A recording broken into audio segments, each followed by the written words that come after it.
Hey, I'm Doug.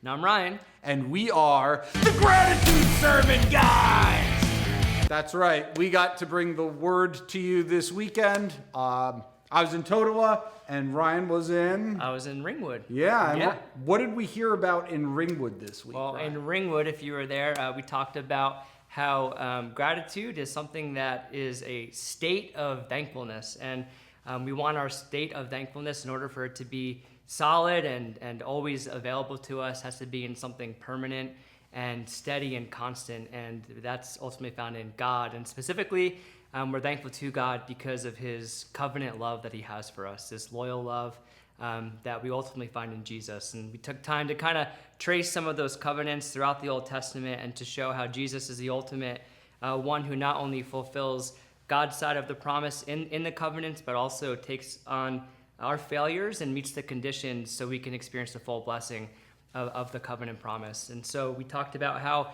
when we start lacking in gratitude, we're shifting our eyes away from the reality of what we have in Christ and his love for us and the eternal hope that we have. And so how can we be mindful to always put our hope there, and instead of looking to earth, look to heaven and the hope that we have in Christ. So Yeah, and it's good to do that consciously, because my whole thing was about how we are not naturally grateful people, but we as Christians have more to be grateful for than anyone else, and we have someone to be grateful to. And so I talked about how being grateful, practicing gratitude in your life, kind of flushes out all the bad things in our hearts and makes room and ushers in the virtues that Christ wants us to have, that we're admonished to have in the New Testament.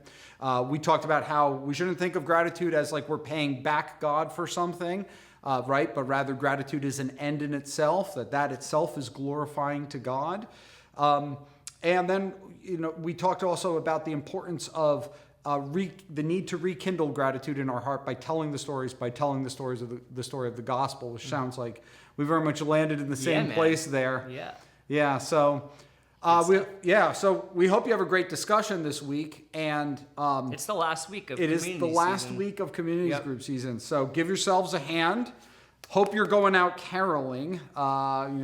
You could do it with us as a church, or you could do it as a community group in your neighborhood. Make yourself known. Maybe get to invite someone out to church. Maybe get to invite someone out to your community group. Also, I just want to say thank you to all the leaders out there and groups. If you haven't thanked your leaders for opening up their homes and their lives to you, then please do so. A special thanks to all the new leaders. Love to hear from you. Love to hear how it went.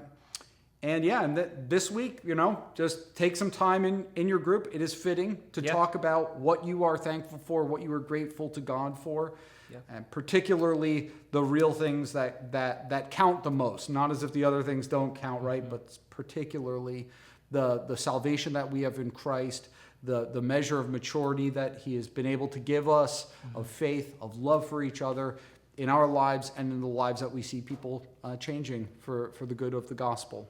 So awesome. I think Good that's stuff. about it for this week, right? Sounds good. Or it for this season, I should say. There you go. So the winter season starts back up on January 19th. Mark your calendars.